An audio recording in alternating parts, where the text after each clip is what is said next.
Stop lying to your kids about Santa Claus. Yep, you heard it right. I know. You're probably tired of hearing this and you've seen this a million times, but y'all, this is very important. I had a dream a couple of nights ago, and in this dream, there was a child, and we were at this big type of event.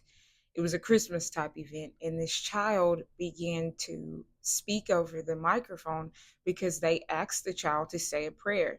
And this child was saying a prayer to Santa Claus. And in this prayer, there was a lot of language that sounded like language that should only be used when speaking about or to God.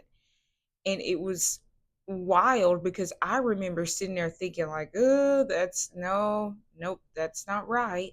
And there was a couple of other people in the room who were also feeling that same pause within their spirit, and they began to get ready to speak up. But when they did, the people who were opposed to them and thought, leave her alone, it's okay, they were like, nope, you don't get to say anything. And the child's parent actually got up to get them and said, no, this is not a conversation that you get to tell my child. This is something that I need to communicate to them. So, nope, you don't correct her, right?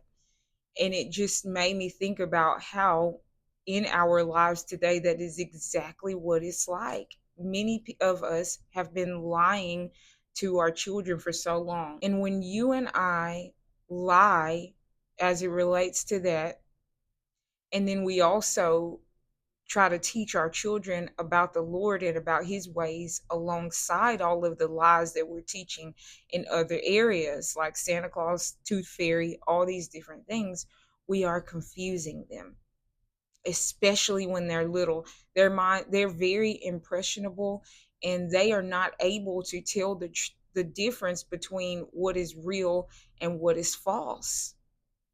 So when we do that, we're confusing them. And then when they get older and we tell them the truth, then now they're going to be questioning anything that we told them. It's something that we really need to think about. Not only that, but think about the fact that the Bible is very clear with us on lying. Like, oh, so many passages about lying, to put away from us a deceitful and lying mouth, that a false witness will not go unpunished. Amidst the things that the Lord hates, one of the things he hates is lying lips. And the Bible also tells us, this should really sober us, that whoever causes any of those little ones to stumble, it is better for a millstone to be tied around their neck and them be dropped into the bottom of the sea, y'all. You and I are responsible for these little people. It is important how we steward them. They first and foremost to belong to God, and he is expecting us not having lied to them and shaped them in the wrong ways, but shape them and train them up in the things of God. And I'm not judging anybody. I'm really not, because my older children, there was a period of time where I did tell them these things, but very early on, praise God, he got to me and said, hey, you need to tell them the truth and don't keep lying to them, because this could be dangerous. And for those who are in a home, especially those of you who you're one believing spouse and the other one does not believe, you're already dealing with odds right there.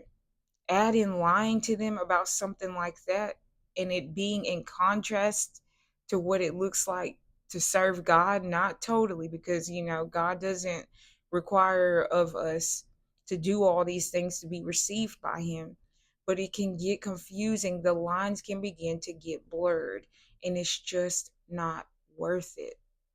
So think carefully about it. And if anything, I just really genuinely hope that you would at least pray about this and see what the Lord would tell you to do and how to go about it, because this is important. And as people of God, as believers, we should want to honor God the best that we can. And so please think about it, pray about it, and see what you should do and how you should go about doing this for your family. But don't lie to your kids another year. It's not even about any of this, anyways.